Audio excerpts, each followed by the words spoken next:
நடந்த துயர சம்பவத்திற்கு பின்னர் நடிகர் மற்றும் தாவேகா தலைவருமான விஜய் குறித்து விமர்சனங்கள் இணையத்தில் அதிகரித்து வருகின்றது.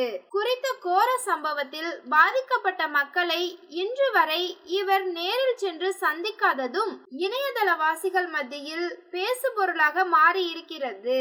பிரபல சேனலுக்கு ராதா ரவி அளித்த பேட்டியில், சர்க்கார் படத்தில் நானும் விஜயும் சேர்ந்து நடித்தோம். அதற்கு முன்னதாகவே எனது பேரன் விஜயின் தீவிர ரசிகன்.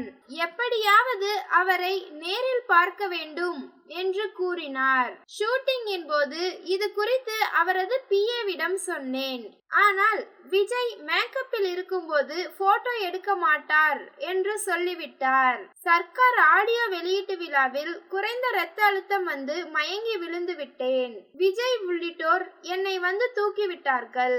சில நாட்கள் கழிந்து அதற்கு நேரில் பார்த்து நன்றி தெரிவிக்கலாம் என நினைத்து அவரது பிஏவிடம் கூறினேன். அதற்கு அவர், சரி சார், விஜய் சார் வர சொல்லிவிட்டார். ஆனால் அன்று போல் கூட்டத்தை கூட்டி வர வேண்டாம் என கூறினார் என்றார். நான் உடனே இல்லை, நான் வரவில்லை என சொல்லி வைத்து விட்டேன். என் குடும்பத்தை தான் அவர் கூட்டம் என்று சொல்லி இருக்கிறார். அவருக்கு வேண்டுமானால் அது கூட்டமாக இருக்கலாம், எனக்கு அது என்னுடைய குடும்பம் என குறிப்பிட்டிருப்பார். இந்த விஷயம் கரூரில் நடந்த துயர சம்பவத்துக்கு பின்னர் இணையத்தில் மீண்டும் வைரலாகி வருகிறது.